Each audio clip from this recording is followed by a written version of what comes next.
Hello friends, welcome to learning sessions. And in the previous video, we learned about the HQLAs, high quality liquidity assets. I told you about the types of the HQLAs, like we are having the level 1 assets, level 2 assets, and further the subtypes of the same. And what are the restrictions and constraints for managing the HQLAs?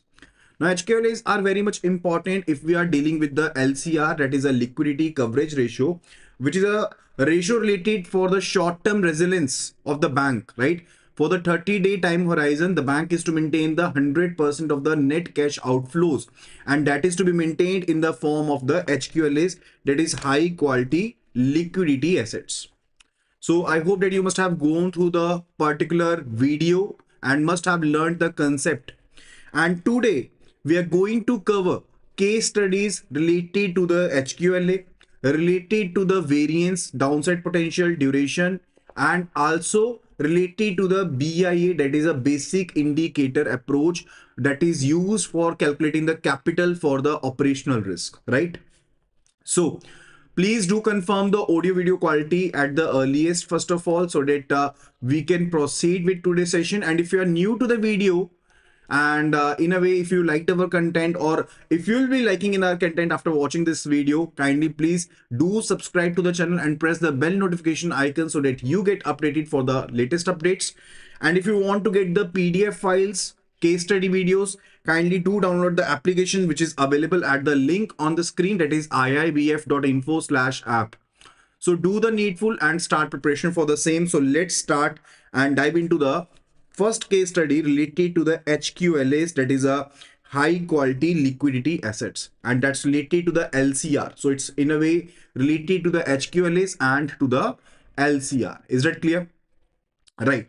So let me just give you a brief first of all, again related to HQLA, so that you can solve the and for the you can understand the case study very well. So I told you that we are having the HQLAs, and those are divided into two components. We are having the level 1 assets and the level 2 assets. Okay, and level 2 is further divided. Level 2 assets are further divided into categories, like we are having the level 2A assets and level 2B assets, and level 1 assets are such assets where no haircut is applicable, whereas the overall haircut, maximum haircut, that is applicable to the combination of level 2A and level 2B, that is restricted to the maximum of 50%, that sorry 40%. So level 2A plus level 2B total haircut is applicable up to maximum of 40%. And in case of level 2A assets, we are having minimum 15% of the haircut, and in case of the level 2B assets, we are having the maximum minimum 50% of the haircut. And further, the total composition of the level 2B assets in the total we can say pile of HQLAs cannot be more than 15%, right? So these are the restrictions. So these are the constraints that we need to understand, right? That we should be knowing while solving the case study. Okay, now let us solve the case study. Let's come back to the case study now. So it clearly says that an Indian scheduled commercial bank, PQR Limited, reports the following balance sheet and liquidity positions as on the reporting date. So this is related to the balance sheet and the liquidity position. We are provided with the stock of HQLA. We are provided with that the cash with Reserve Bank of India, CRR balance is 18,000 crore, government securities, SDLs, AA rated corporate bonds, equity shares like Nifty listed, and non-financial corporates, right? That's value of the same. And we are also told about the expected cash outflows over the next 30 days over there, right? And also we are told about the expected cash inflows over the next 30 days. So we are given with all such data with us, and let's have a look at the first question. First of all, it's related to that we need to calculate the HQLA level 1. We have to calculate the level 1 HQLAs. Now it might not be clear from the above, right? Which particular thing that we need to calculate, but let's dive into it and let's try to solve it. So first of all, we need to identify the eligible HQLAs, right? Eligible HQLAs. So if I'm talking about the level 1 HQLA, if I'm going to talk about the level 1 HQLA, first of all, let's have a look at the stock of the HQLAs. Stock of the HQLAs. Now, whatsoever the balance that is with the Reserve Bank of India, That is what? That is level 1 assets. That is the level 1 assets. And even if we talk about the government securities, that is related to the level 1 assets. That is also belonging to the level 1 assets. But whenever we are talking about that the government securities are under the HQLA level 1, we should be keeping one thing in mind, that those should not be encumbered. There should not be have any charge created over those HQLAs. That is the thing that is which is required, right? So it is clearly given that the market value of these government security is 42,000 crores, of which pledged for repo is 12,000 crore, right? So we will be having the government securities which are unencumbered to be 42,000 crore minus 12,000 crore, that is 30,000 crores. That is 30,000 crores. So it is 30,000 crores which would be available under the HQLA level 1 assets. Is that clear? Right? So HQLA level 1 over here. And if we talk about the SDLs, that is a state development loans, that is a state development loans. In that scenario, that is belonging to level 2A or level 2B. Level 2A or level 2B, it is related to the level 2A assets. This is related to state development loans, is related to the level 2A asset. This is the receivables that you're going to get from the state, right? And it's related to level 2A assets. But keep in mind, in case of level 2A asset, as I told you, minimum haircut which is applicable is what? It is 15%. So we are to subtract 15% value out of it. Only that particular component we can be considering for the level 2A assets, right? So that is 10,000 crores minus 15%. 10,000 crores minus 15%, and that is 8,500 crores. 8,500 crores. And if we talk about the AA rated corporate bonds, that's belonging to the 2B assets. That's belonging to the 2B asset.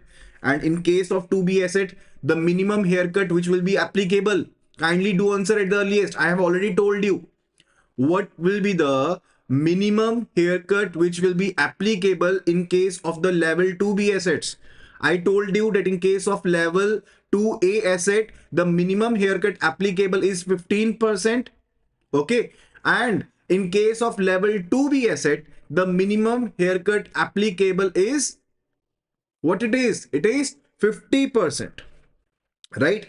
So we have to subtract 50% value out of it.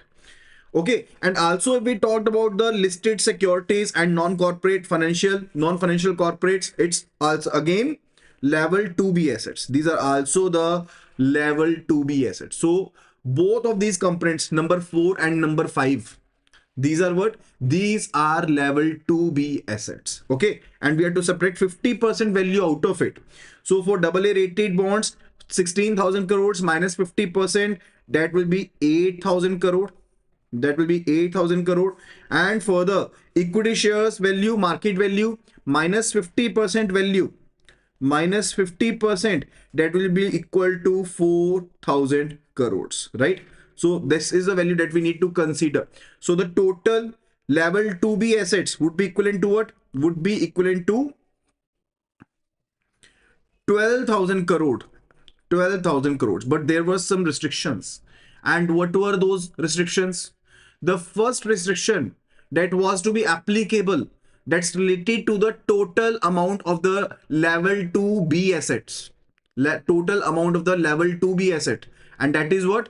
That is, it cannot be more than 15% of the total composition. One thing that we should be knowing, right? And we'll be solving them all. Now you know all about the composition, like you know which particular assets are belonging to the level 1 category and which assets are belonging to the level 2 category, level 2A category specifically, and level 2B category specifically. Is that clear so far? Kindly please confirm, are you clear with the composition so far? Okay. Now let's come back to the question. So the question number 1, it says that we were to tell level 1 HQLA and we were having only one component out of it, and it was mentioned to be the cash balance with the Reserve Bank of India, and it is 18,000 crores. It is 18,000 crores. So we can simply write that cash with RBI, and it is 18,000 crore. And in case of the cash with Reserve Bank of India, no haircut is applicable because it's belonging to level 1 HQLA. So no haircut will be accountable as it is, right? But in case second point that was there, that was related to government securities, the total market value is 42,000 and pledged one is 12,000 crores, right? So it's about the government securities. So second is government securities, and 42,000 crores minus 12,000 crore of the value, right? That was the thing. So it is 30,000 crore. So the total level 1 asset, total level 1 HQL is, these are going to be 18,000 plus 30,000, that is 48,000 crores. It will be amounting 48,000 crore level 1 HQLA. Okay, now let's move to the second question.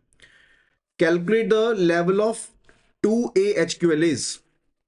We have to calculate the level of 2A HQLAs. Now, in that particular scenario, we were just having one component, that was SDLs, State Development Loans. What was the value related to it? Let's have a look at it. Level 2A assets, it's the SDLs, that was amounting 10,000 crores. 10,000 crores. So it is 10,000 crores, and the haircut applicable would be 15%. Minimum 15% of haircut is applicable. 15% of haircut. Let me just mention over here so that you can retain these things. Okay. So minus 15% of the value. So 10,000 minus 15%, that is 8,500 crores. Okay. So that would be the answer for the second question. Now, the third one, it says calculate level 2B HQLS. We have to calculate level 2B HQLS. Now, in case of level 2B HQLS, we were having again two components. If I memorize, it was the AA corporate bonds, right? And the another one, it was related to equity, I guess. Equity and non-financial corporate funding, something like that, right? And the amounts, let's have a look at it. Let's have a look at the amounts. So for AA rated corporate bonds, the amount was 16,000 crores. And for the equity shares, the amount was 8,000 crores. So it was 16,000 crores, and further the second amount was 8,000 crores. Is that clear? Clear so far? Okay.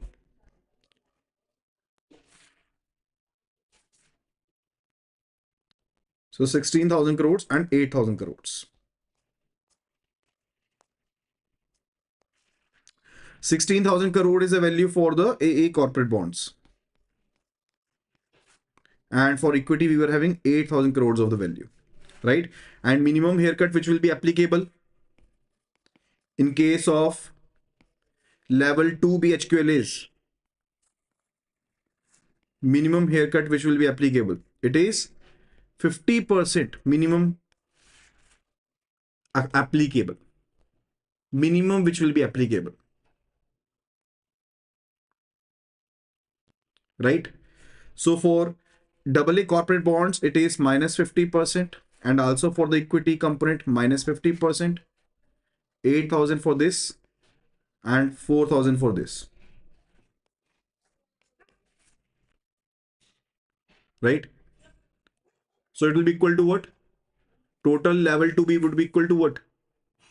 It would be 12,000 crores. Total level 2B assets would be 12,000 crores. Okay. But just one thing that you should be clear with, that we were having we are to apply the composition cap. We are to apply the composition cap also. Now, what is the composition cap here? For level 2 asset, let me mention over here. Level 2 asset, the composition cap is, it cannot be in total. We talking about level 2A plus 2B. In total, it cannot be more than 40%. So it should be lesser than or equal to 40% of total HQLAs. 40% should be lesser than or equal to 40% of the total HQLAs. And if we're talking about the level 2B assets alone, what was the cap? 15% of the total HQLAs.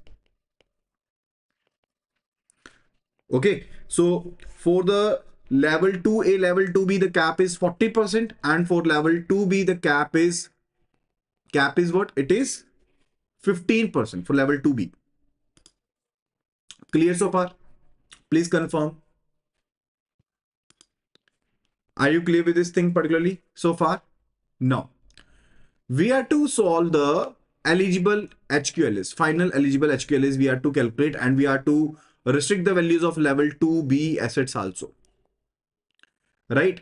So we are to consider the values. Let's take the case that we don't know the total value so far. So let's consider that we are having the total HQLAs. Total HQLAs we are assuming to be X. Okay. And now we know that the level 1 assets are what? Those are 48,000 crores. And level 2 assets are what? Total. Those, that is 20,500.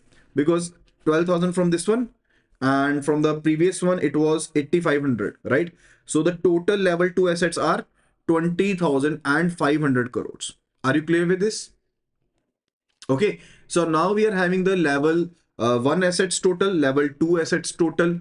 So total preliminary assets, we can be saying it is 68,500 crores. 68,500 crores. In total, it will be 68,500. This is not final one, but we are supposing it to be final one, first of all. Okay. Now we have to check the cap. If we look at the first cap, that is 20,500 crores, that's for the level 2. That is the first cap. Let me write A over here and the B over here. So now the first cap ratio would be equal to what? It will be equal to 20,500 and divided by 68,500. If you're considering the maximum HQLAs are 68,500 crores. So it is 20,500 divided by 68,500 and percentage of the same. So it comes out to be around 30%. It comes out to be around 30%, right? And if we calculate the second ratio, that is level 2B assets, which are amounting 12,000 crores. So 12,000 crores divided by 68500. So that will be the ratio equivalent to 12,000 divided by 68500.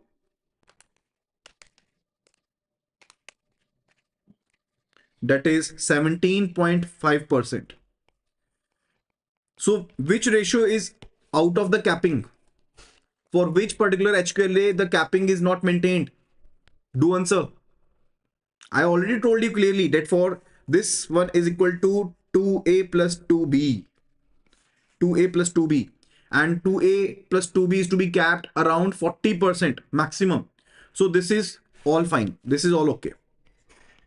This one is all okay. But this one, second one, it's related to 2B. And for 2B, the percentage should be maximum of 15% of the total HQLAs. But this is beyond 15%. So this one is not okay. Okay. So we have to restrict the level of the level 2B assets. We have to restrict the level 2B assets. So maximum 2B, which is allowed, is 15% of the HQLA. Okay. So let's now consider that the total HQLA is not X. And let's take the case now it is Y, because we have to reduce the value. Right. But now we do know that the maximum level 2B would be equal to what? It will be 15%. Means 0.15 of the Y of the total HQLAs. It will be the same case. Okay. So the total would be equal to level 1 assets plus level 2A asset plus level 2B assets. So these are the total HQLAs that would be equal to Y. That would be equal to Y. Right? Now here, we are having the level 1 assets that we calculated 48,000. Let me recheck. It was 48,000. Yes, 48,000. So level 1, it is equal to 48,000. For level 2A, we are now all clear. That's also all fine. That is 8,500. But for level 2B, we are not clear.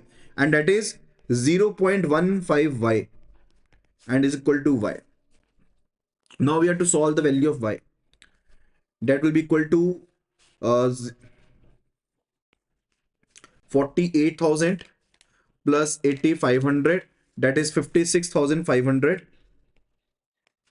And Y minus 0.15Y, that is 0.85Y. So 56,500 divided by 0.85, that is 66,470 approximately.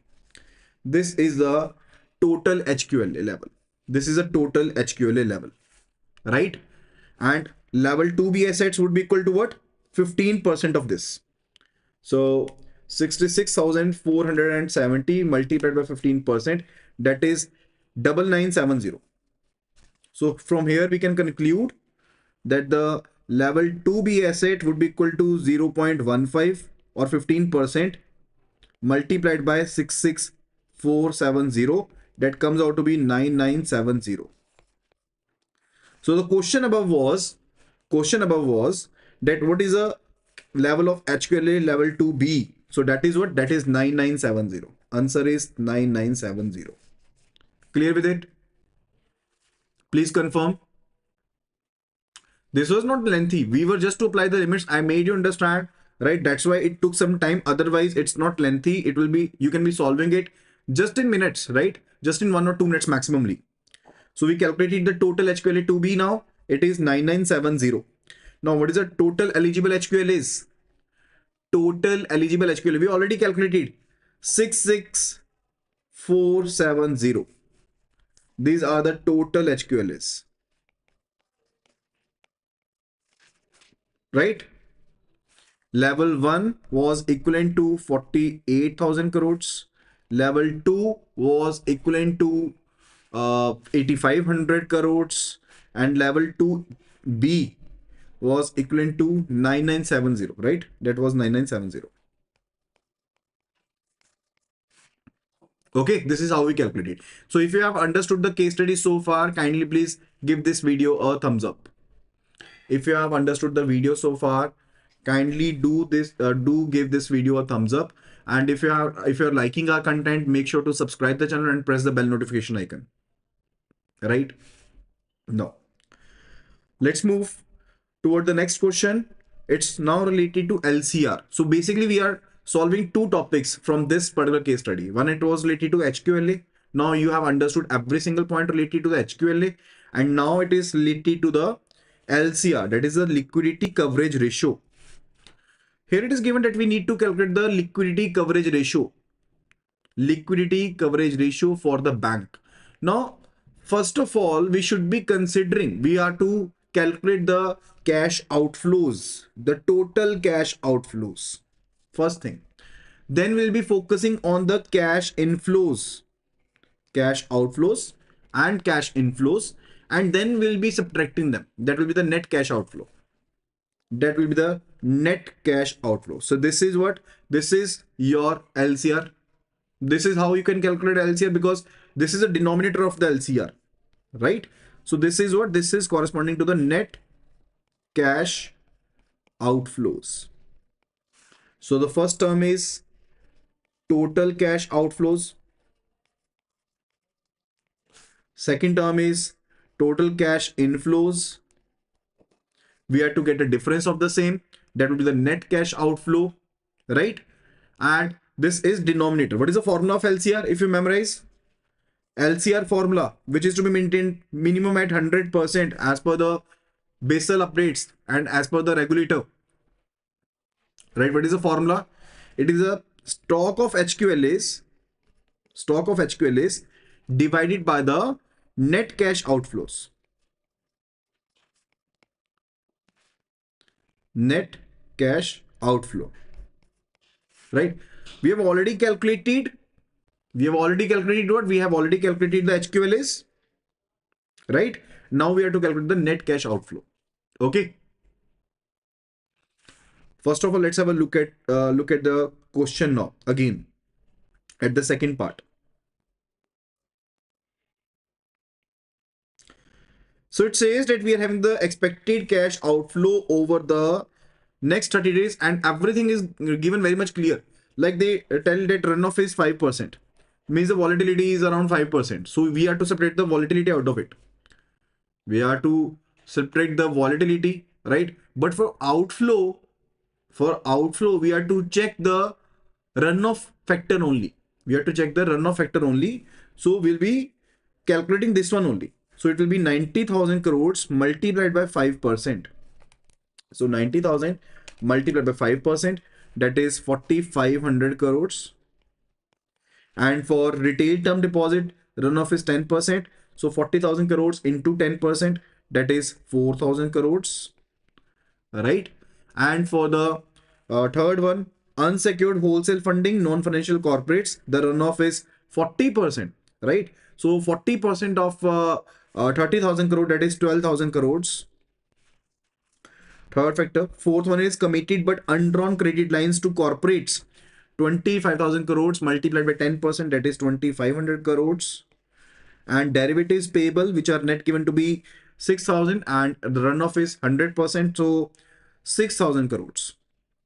Now we have to add them up all. The first one is 4,500 crores, 4,500 plus 4,000 plus 12,000 plus 2,500 plus 6,000. So that is 29,000 crores. So in total, it is 29,000 crore in total.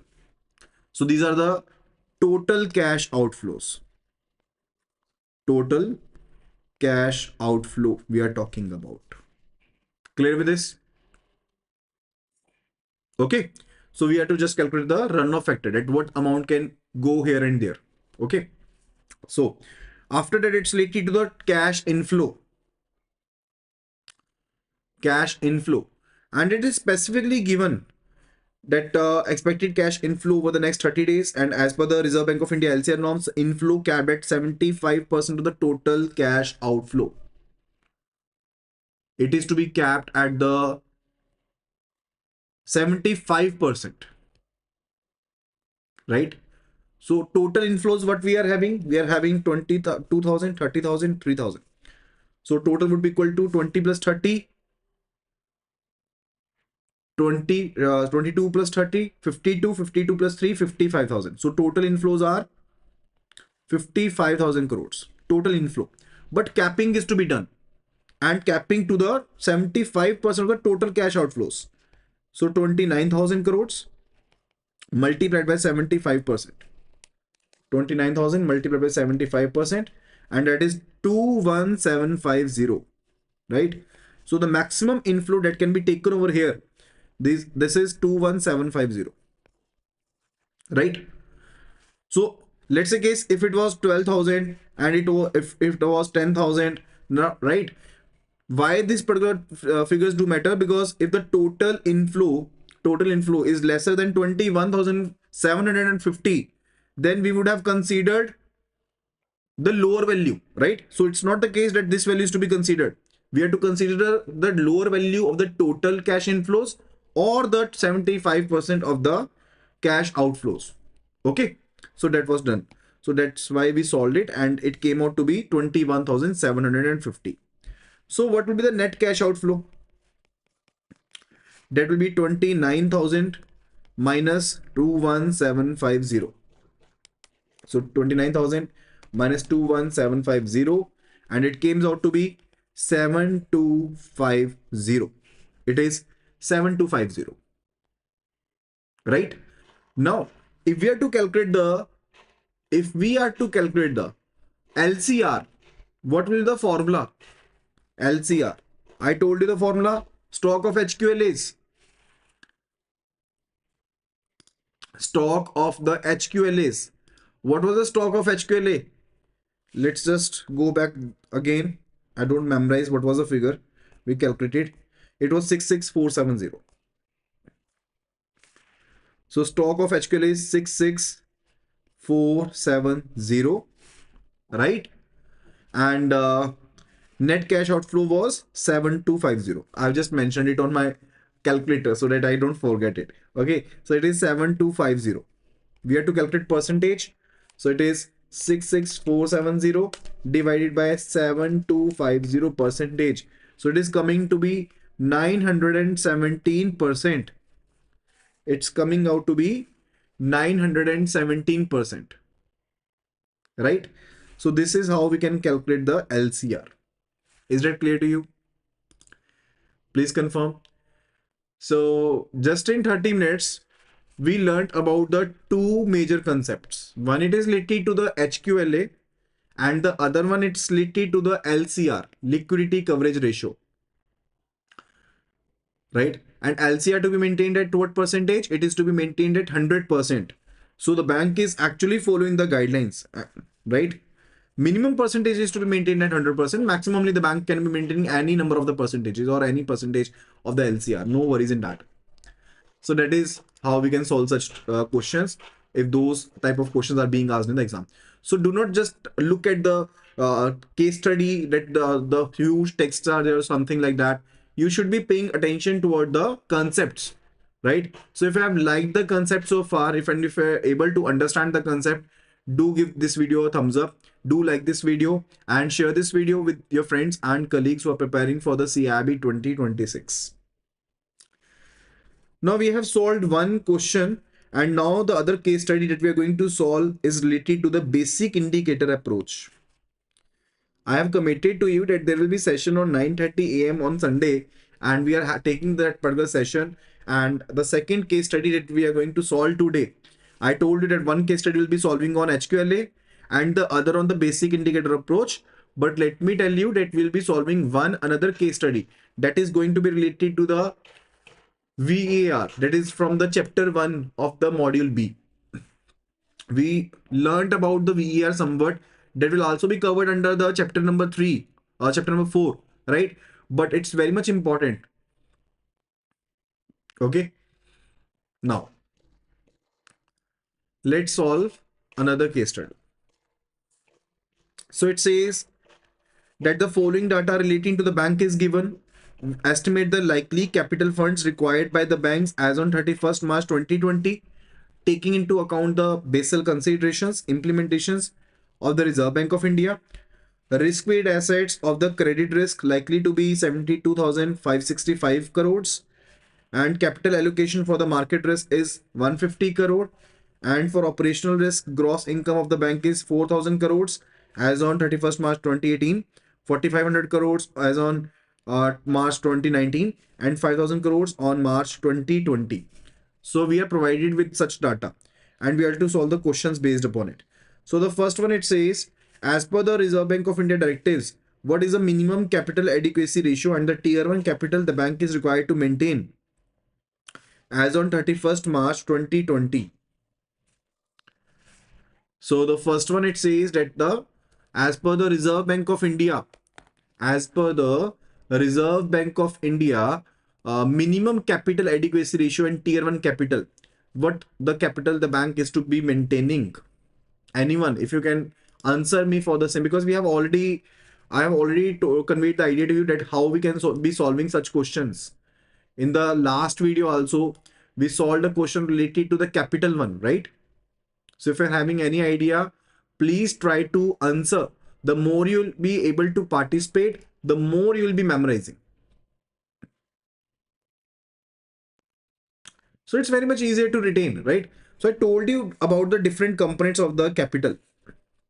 I told you about the different components of the capital. What were the components? We were having the tier 1 capital, and in tier 1, the minimum CET1 is to be maintained at 5.5% as per India, and AT1 is to be maintained at 1.5%.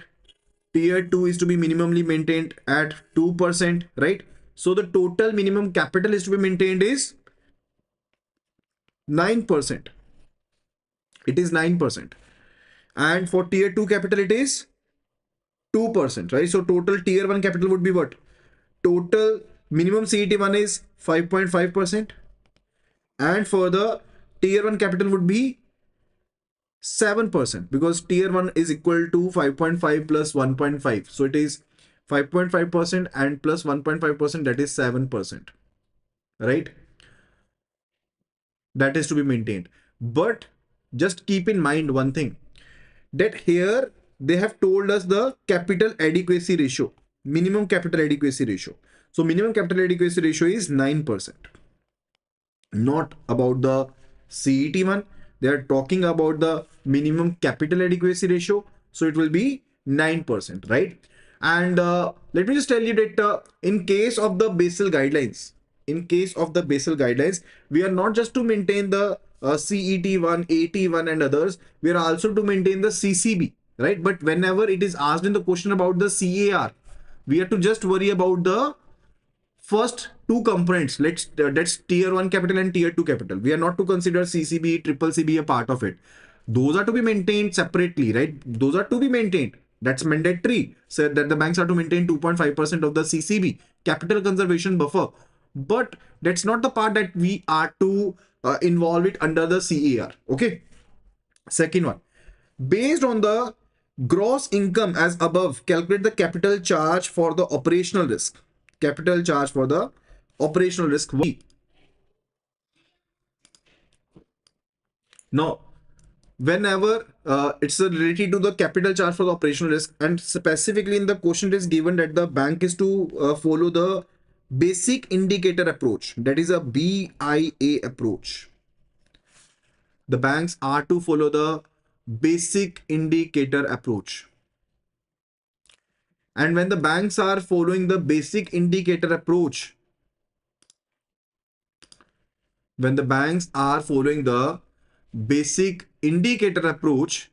in that scenario, how we need to solve it? I told you very clearly that we have to calculate the average of the gross income over the 3 years. Average of gross income for 3 years. We are already provided with the gross incomes, like for first year 2018 we can consider, second year 2019, third year 2020. So it is 4,000 plus 4,500 plus divided by 3.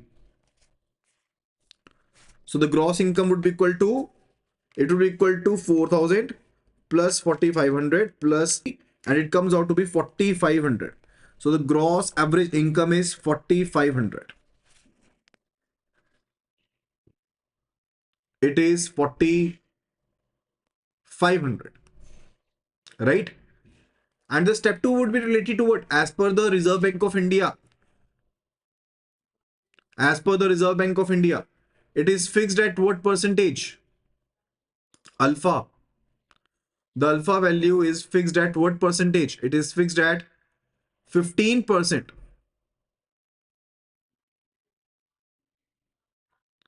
It is fixed at 15%, right?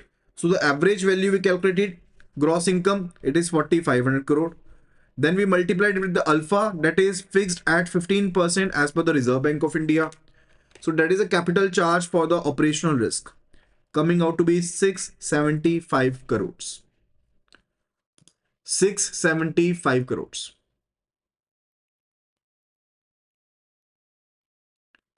Right? And if we are to calculate the, let's say if it is given that we have to calculate the risk-weighted assets, because this is a capital charge.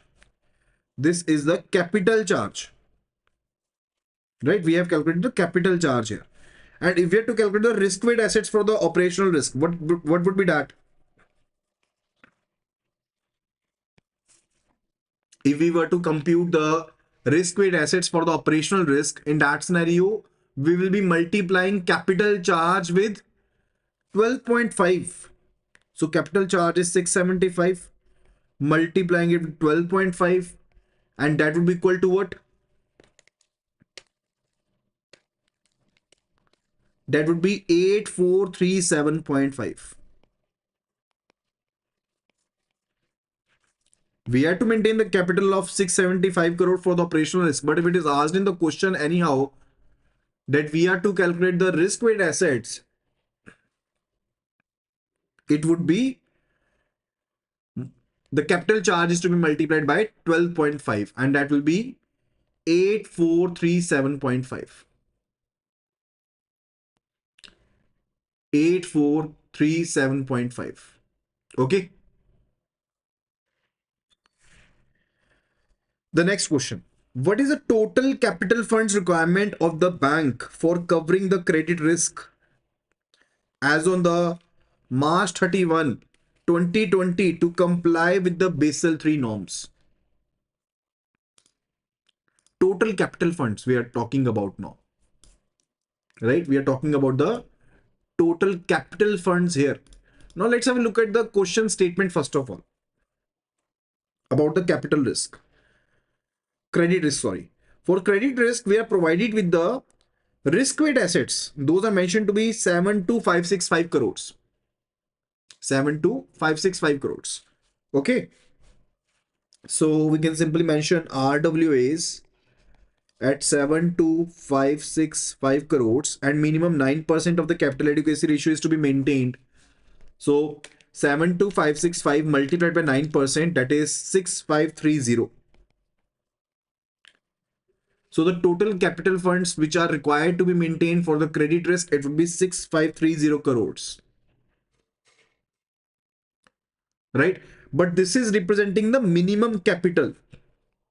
Minimum capital.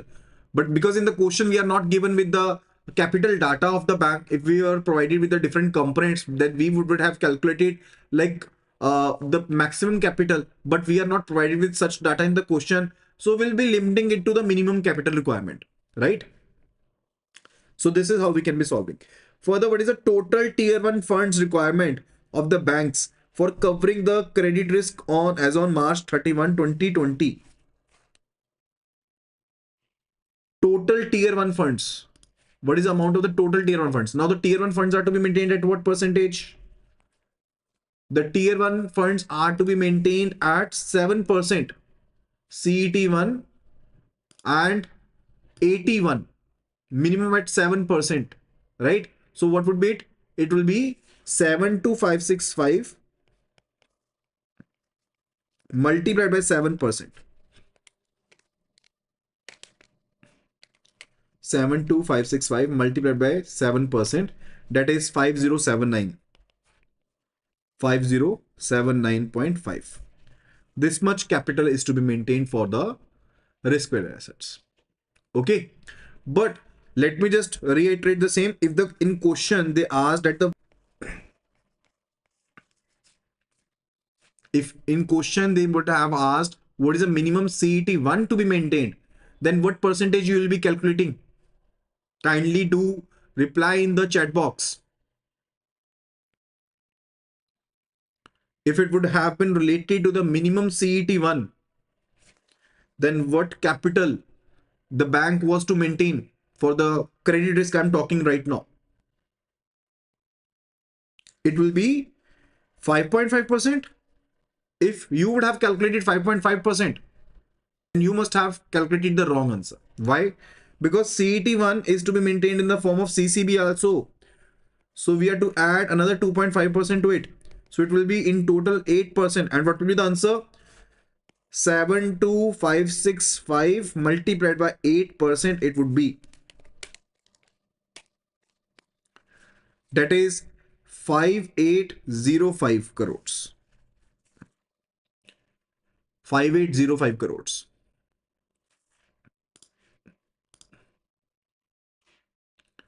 Are you clear with this?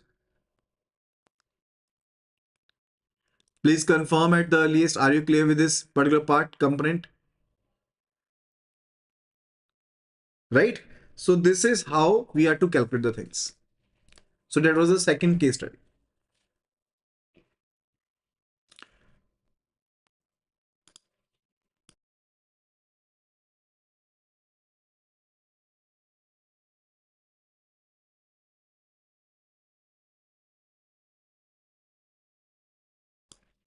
Now we'll be solving one another case study, and that's based upon the haircut.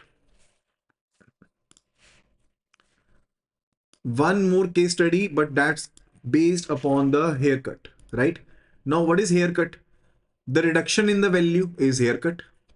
Like in the case of HQLAs, we reduce the value, na? That's actually the haircut. Okay. So in the question, we are given with the data like bank ABC is having a credit exposure of 80 crores.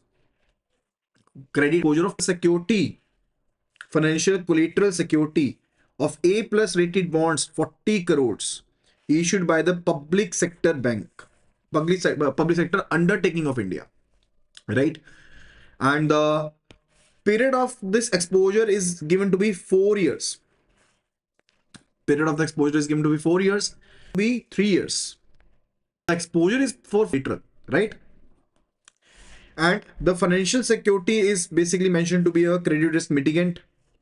There is no currency mismatch given. As per the Reserve Bank of India, applicable to this collateral is haircut applicable to this collateral is 6%. And the haircut on the account of currency mismatch is 0%. And if no currency currency mismatch is there, then if the currency mismatch is there. So if there is no currency mismatch, then no haircut. But if the currency mismatch is there, then it will be 0.08, right? Now we have to solve the question based upon. We have to calculate the haircut adjusted collateral value. Now, let's have a look at the facts over here. Let me write the data. So we are provided with the credit exposure first of all. Credit exposure amounting 80 crores. Right? Further, we are provided with the financial collateral. The collateral which is available,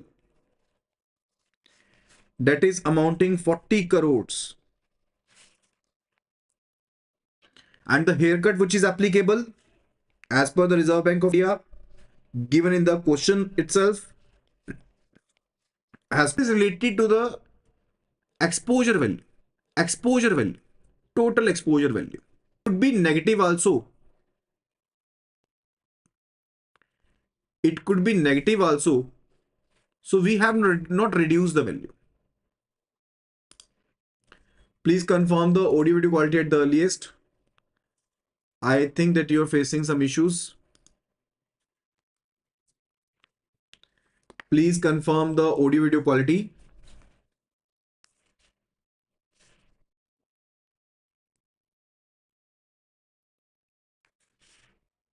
Do confirm the audio video quality at the earliest.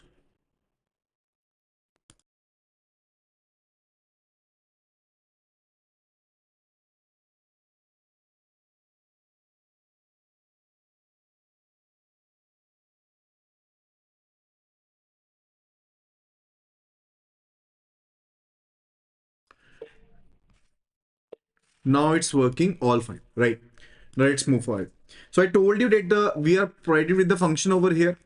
It's like maximum of 0 or the exposure value. Now exposure value would be related to the exposure would be applicable, like EC is the exposure, current exposure, and C is relating to the export to the collateral value, and HC is related to haircut on the current exposure which is applicable, and HFX is haircut on exchange on foreign exchange mismatch. If there is foreign exchange mismatch, let's say your collateral is in some other currency and your exposure is on other currency, then definitely the currency mismatch may be there and haircut would be applicable, right? Like in the question it is given over here, but it is also clearly given in the question that there is no currency mismatch in our case, right?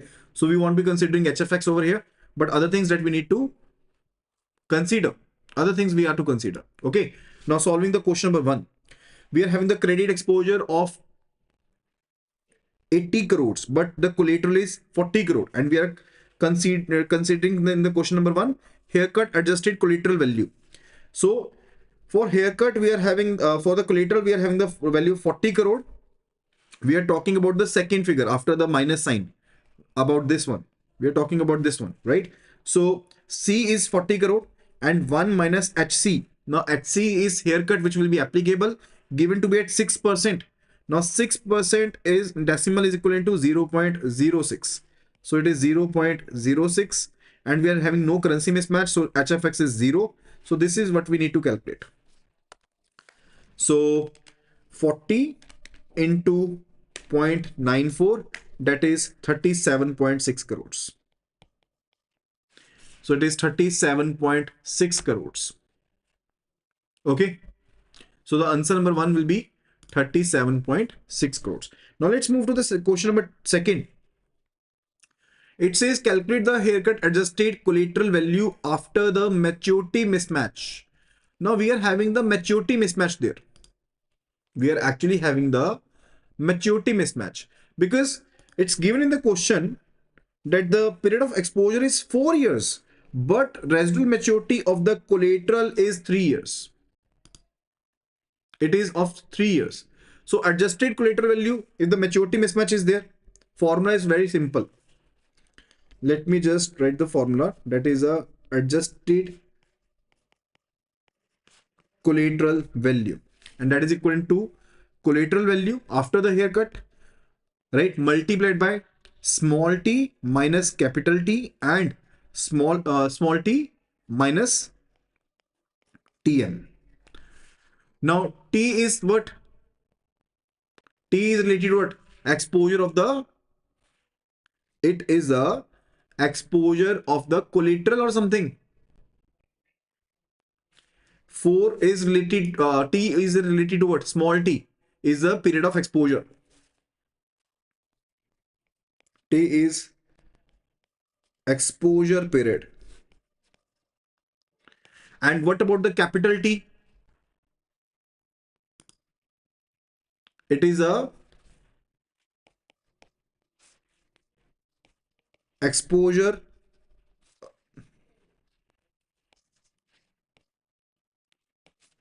capital D would be related to what? Collateral period. And what about the TM? TM is 0.25. It is 0.25.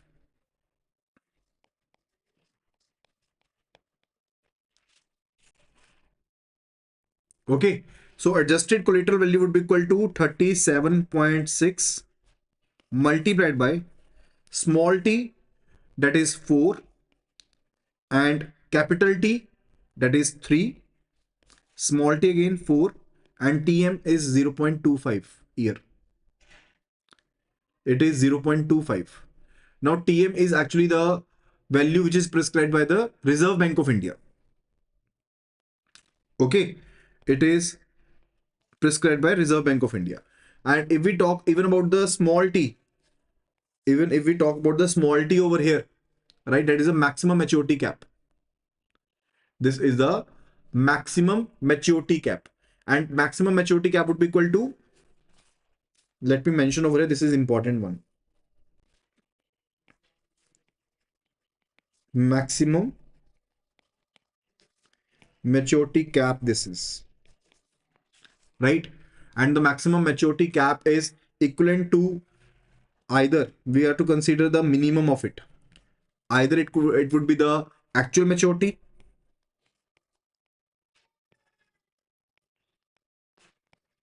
or 5, whichever is lower value. Now in this scenario, the small t would be equal to 4,5. So we have to consider the minimum value. So we considered 4, right? That's why small t equal to 4 over here. And capital T is related to what? Residual maturity of the collateral. Residual maturity of the collateral. So it is given to be 3 years. Right? And TM is what? TM, as I told you, it is prescribed by the Reserve Bank of India. Prescribed by the Reserve Bank of India. So if we now solve this thing, it will be 37.6 multiplied by 1 divided by 3.75. It comes out to be 10.02. 10.02 or 03, we can say, right? So that will be the haircut adjusted collateral value after the maturity mismatch, right? After the maturity mismatch, the value is to be considered at 10.02. Is that clear? Now, after that, the third question says that we need to, what will be the credit exposure after the risk adjustment of the risk mitigants? What will be the credit exposure after risk adjustment of the risk mitigants? Now we were having the total exposure value of 80 crores, and after considering the mitigant value, it is basically adjusted value is 10.02 crores. So it will be 80 minus 10.02. That is 69.98 crores. Right? This will be the effective value. So you just need to memorize this formula particularly, and another formula related to maturity mismatch. Collateral value after the maturity mismatch, that is small t minus capital T and divided by small t minus Tm. Right? This was the formula that you need to memorize, and that would be it. And you have to multiply it with the collateral also. Right? Now, here are some questions. Now try to answer these questions. The first question, it says the minimum period for the subordinate debt is what? The minimum period for the subordinated debt is what? Do answer at the earliest. 5 years, 10 years, 15 years, or no minimum period. What will be the answer for this?